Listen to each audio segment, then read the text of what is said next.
After the great battle with Ereburn, light returned to the forest. The sky was bluer, the grass sprouted, and the creatures sang again after days of terror. But far to the north, where no light could reach, a deep, rocky chasm still smoldered with forgotten ruins. There, under the scorched black earth, the remains of the meteorite still smoldered brightly, breathing out the breath of darkness. In the darkest corner of the chasm, an old vulture was dying. The creature that had lived on the corpses of war did not die as it was destined to. It was pierced in the chest by a black meteorite crystal. Instead of burning, it was transformed. Its flesh rotted into black metal. Its shriveled wings became as sharp as axes. Its eyes burned like fire pits, leaving no trace of the creature that had once existed. When it rose, the wind in the chasm stopped blowing. No one knew what it had been. Now only one name was whispered in the ash mist. Volkaris, the evil bird of doom, who carried the remnant power of the meteorite, born from the ashes to devour the sky. Since the battle with Ereburn, Lumenus often looked up to the sky to find peace. But this time, the sky did not bring light. The wind changed direction, colder, drier, as if carrying the breath of the abyss. Each breath of wind was mixed with the strange smell of burnt ash and rusty iron, signaling danger. Lumenus began to feel uneasy when he saw flocks of birds flying in disorder in the afternoon sky, not following a path, not in a row. Some flew in panic. Some fell in the air as if poisoned by an invisible gas. Lumenus' wolfheart beat a restless beat, as if the heavens and earth were foretelling something terrible. Then that night came. The moon had just risen when it was swallowed by a giant black shadow. A shrill scream tore through the sky, cracking the air. Lumenus raised his head, his blue eyes shining with a terrifying sight. Volkaris was flying through the sky, his metal wings waving like war blades. Toxic smoke followed his trail. Black lightning slashed through the clouds, leaving scorched holes in the sky. The heavens and earth shook with each cry of Volkaris. There was no doubt about it. A new force had risen. But this time, Lumenus was facing not the darkness underground, but something that would swallow the sky. After Volkaris appeared, the forest began to change in strange and terrifying ways. The clear streams where Lumenus once gazed at his reflection were now just dried cracks. Leaves changed color before autumn arrived, then fell simultaneously as if burned from within. Birds stopped singing. The space became suffocatingly silent, and every ray of sunlight piercing through the dark clouds carried a sense of deception, as if light itself was becoming extinct. One night in a moonless sky, thunder roared across the clear, cloudless heavens. Senseless storms, as if the sky was torn apart by a force that didn't belong here. Lumenus couldn't stand still. It spread its silver wings and flew westward, where the wind howled strongest, and unease hung thick as ash. In a deep ravine forgotten by time, Lumenus landed on ice-cold rocks. There, in the darkness of an ancient cave, a pair of cloudy eyes glowed weakly. A white owl so old its feathers were as white as early snow and its eyes blind. Though unable to see, it turned its head toward Lumenus, as if it had been waiting for a very long time. "You come late," the owl said in a whisper, not through its beak, but as if carried by the night wind itself. Volkaris comes not to conquer, but to erase. He eats light and exhales despair.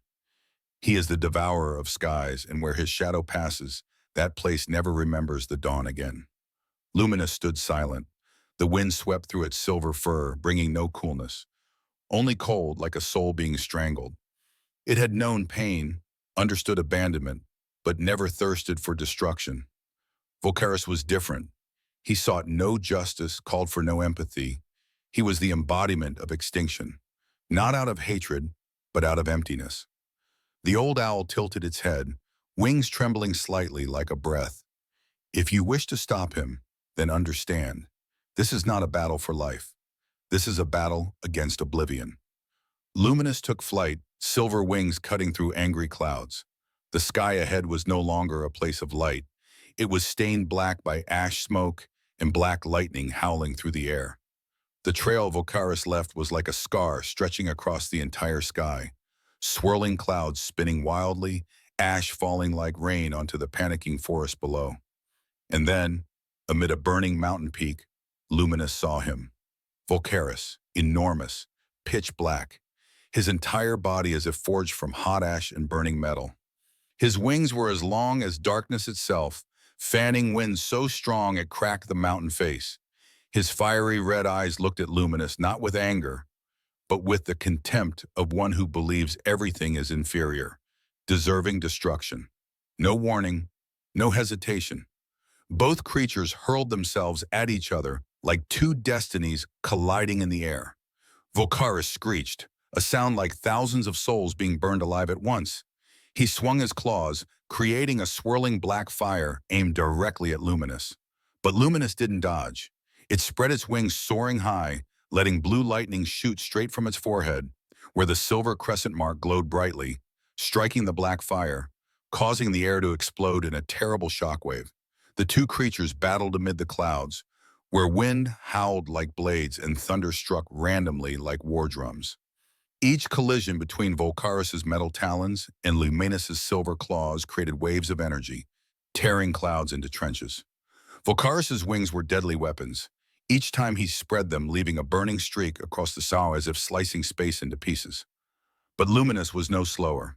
It circled around each counterattack like a brilliant silver star in the nightmare. Light and darkness twisted together, impossible to distinguish between the storm and the roar of war gods. For a moment, the entire sky held its breath, and the battle continued, as if the world had forgotten everything except the two creatures fighting for the fate of the sky itself. The battle dragged on endlessly across the skies, fire and light swirling, heaven and earth losing their boundaries. In a brief moment, as both creatures retreated to gather momentum, Volkaris looked directly at Lumenus. His voice resonated not through the wind, but deep within the mind, identical to the dark whispers from years past. You belong nowhere. You and I are the same. Destruction is our fate. There is no place for beings with power like ours. Lumenus faltered. Those words, like invisible claws, dug into old wounds, memories of rejection, solitude wandering in darkness. In that moment, the light within it seemed to flicker, almost extinguishing. Could Volkaris be right? Was everything just a cycle, power born to destroy, to be feared and excluded? But then, from deep within its memories, Lumenus recalled the fearful yet hopeful eyes of small creatures who had looked up from the deep forest, who had found faith in the sky. They didn't beg for vengeance, only needed a place with light to exist. Lumenus raised its head, blue eyes blazing. It howled, a howl that echoed across the sky, not from pain, but affirmation, affirming its choice, its belief. Power is not a chain, but wings to soar, to protect. Its entire body glowed brilliantly. A surge of moonlight energy erupted, swirling around its body. With all its gathered strength, Lumenus charged straight at Volkaris, the final collision tearing through the sky. Light and fire intertwined, then exploded in a second meteor storm. Brilliant, fierce, and bringing the finale. The explosion in the sky illuminated the heavens like a second sun. Red flames, silver light, and ashes swirled together, painting streaks like silk across the night sky. Shock waves spread throughout the forest, causing trees to sway and the ground to tremble. But there was no destruction, only purification. As the light gradually faded, the sky became unusually clear. The black clouds had been swept away, and at the center of the battlefield, only a glowing figure slowly descended to the ash-covered ground. Lumenus. Its silver fur was partially charred, but its blue eyes still shone like the sky after a storm. Feathers from its sharp wings fell gently, transforming into light and vanishing like shooting stars. Its body trembled, not from exhaustion, but because for the first time, it clearly felt its heart beating for something greater than itself. Volkaris had disappeared, merging into the sky like a nightmare erased. No ashes remained, no screams, only a gentle breeze caressing the newly budding tree canopies. From afar, forest creatures began to emerge. Young deer, fledgling birds, and even foxes that had hidden deep in their dens. They looked up, no longer in fear, but in admiration. Lumenus didn't roar again. It just stood there, silently, a guardian needing no title. The sky had been reborn, and so had it.